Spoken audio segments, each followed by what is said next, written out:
Part 3. The good part. Let's just finish this thing up. Let's go.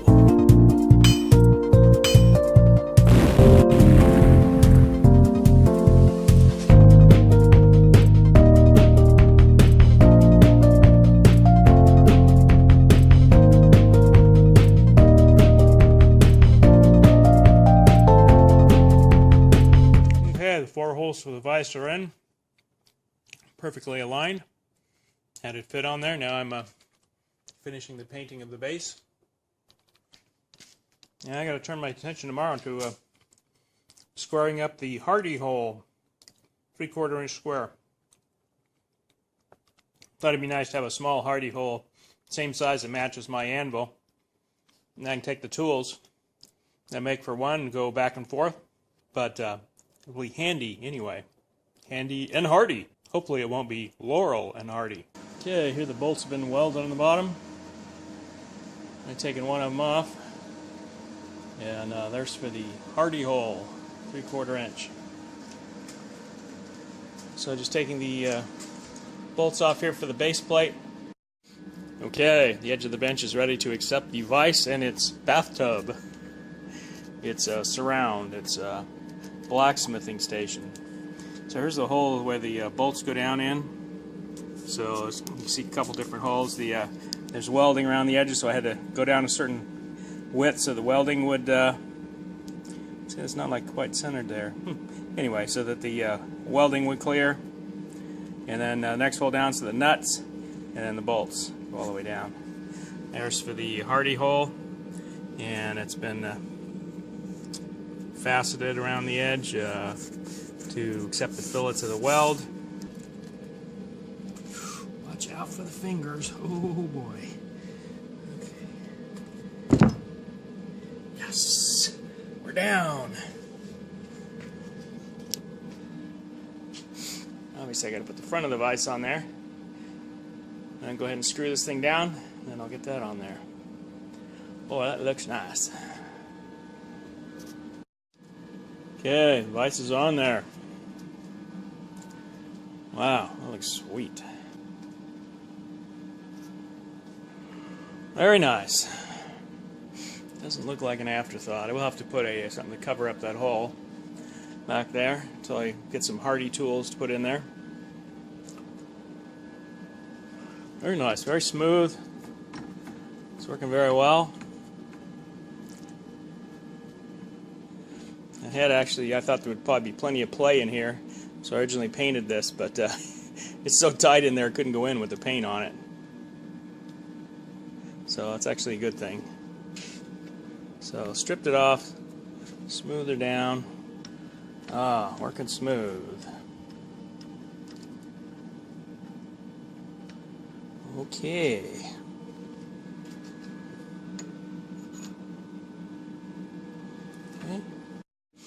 Okay, now with those front lock washers out of there, no es problemo.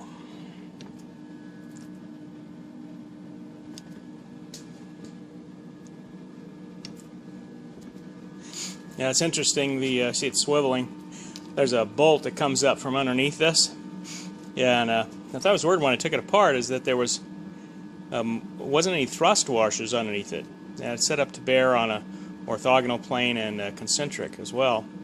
Well, there wasn't any thrust washers, and yet there seemed to be the space, so ended up with putting 2 thrust washers in there. Still had plenty of clearance underneath, and that allowed it so that the thrust washers eliminate the torque that's on the bolt itself that goes underneath, so they bear on each other rather than trying to move the bolt. Then I also put some Loctite, medium strength Loctite on the end of the bolt itself and put it in there, so it shouldn't go anywhere. Let's get him centered and we'll lock him down. Of course, this thing's going to end up getting all beat up and everything, but you know, when you do a project, you try to do it nice, make it look good for the time, and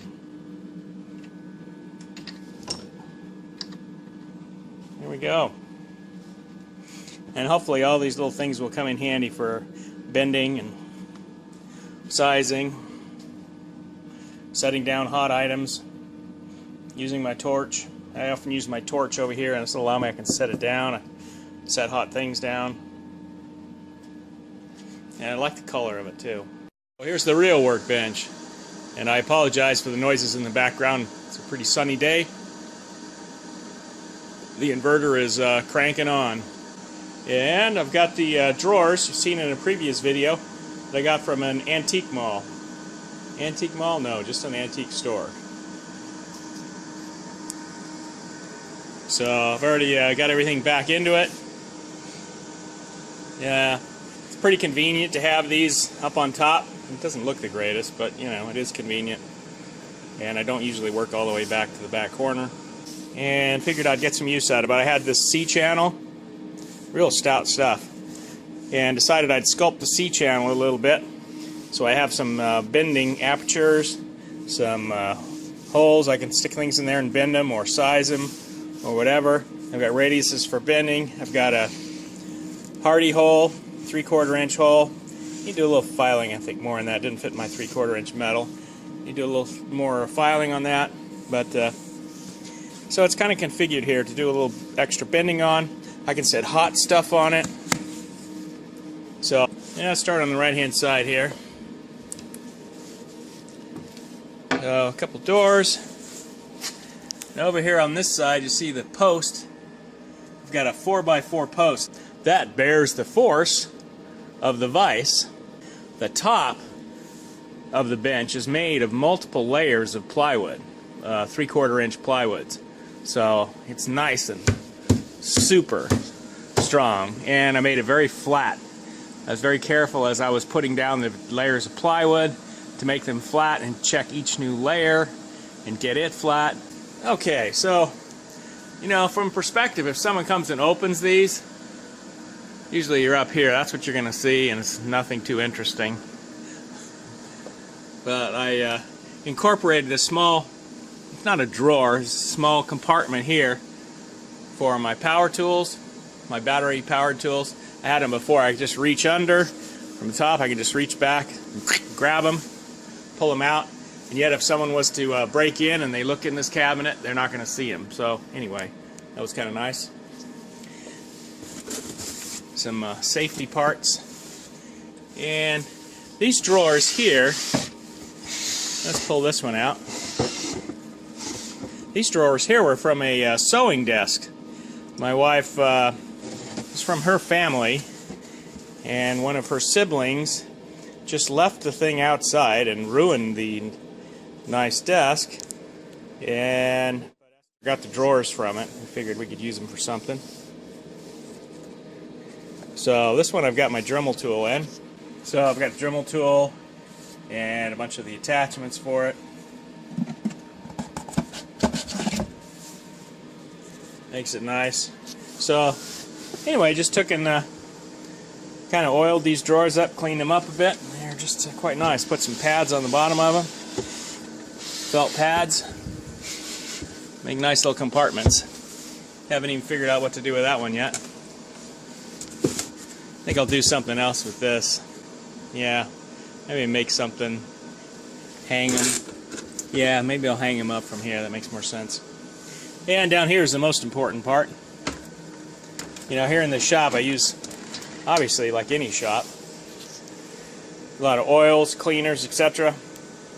So here's all your normal sprays, air, grease, a bottle of water, lotion. Here's wood preservative and peppermint oil, more wood preservative, it's almost gone, acetone, paint thinner, bunch of cleaners back here, MEK, another special high-powered cleaner, oils. This isn't actually 3-in-1, I just reused the can. I actually now use this synthetic jet oil, which I like quite a bit. It's a little pricey, but it works quite well. And keep it in a, oh, actually this is chainsaw bar oil. Sometimes I like to use bar oil on other things where you require the stiction, the stickiness of it. It adheres quite well. Regular oil, anti-seize, pneumatic tools, bubble solution, more bubbles, air compressor oil. PAM, this stuff's great if on shovels and the like. Even on the bottom of a lawnmower, helps prevent things from sticking underneath it. And this drawer I put in this pan. I actually had it around here, so I will just clean it up, this aluminum pan. So in case any of these things leak, it'll be an easy cleanup, won't damage the wood. So I like the fact that it rolls out. I had them over here before, but it was a little more difficult to get to. And on this side, top side, that's why I use these sliders. This is, I forget what they call it. It's kind of material you'd use on a greenhouse. It has the channels in it. I actually originally purchased it to make, what do they call it? Cold frames. And then I didn't use it for that. So decided, you know, hey, this would be a good set for this. You'll want to keep everything in hand, sets of bits, drivers, etc. I do have the few that I use most commonly up on top of the bench, but and most commonly you're doing cleaning, so paint thinners, acetone, alcohol, Windex, disinfectant alcohol, paper towels. Often on the bench, you know, you need to reach for that and be cleaning.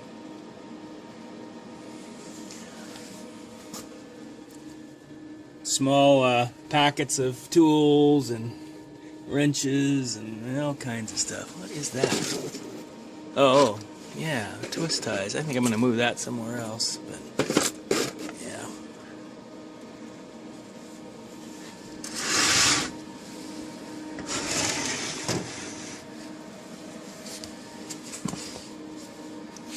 And obviously paint brushes.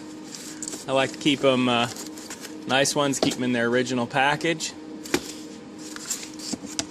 Others I still like to wrap them up, mark them. Keeps the bristles from getting all askew. It's kind of an interesting box. Antique gloss starch box.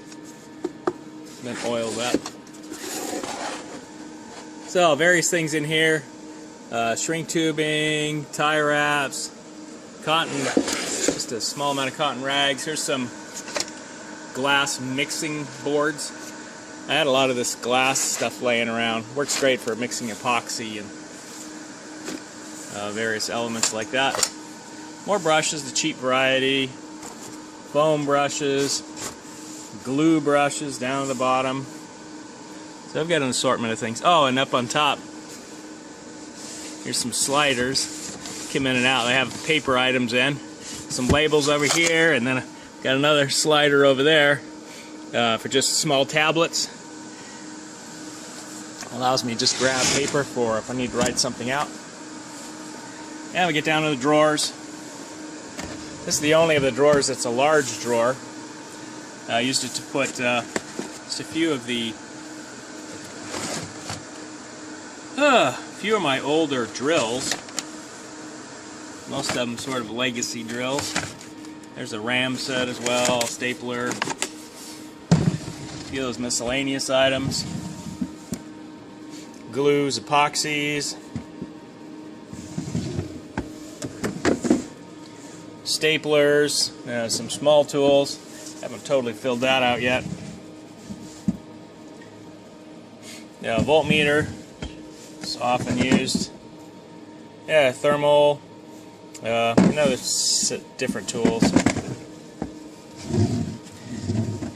Reserved. I don't know what I'm using yet. Files. That's the basic lay of this thing. I'm so glad it's finished. Oh, can move on to other projects. Got plenty to get done.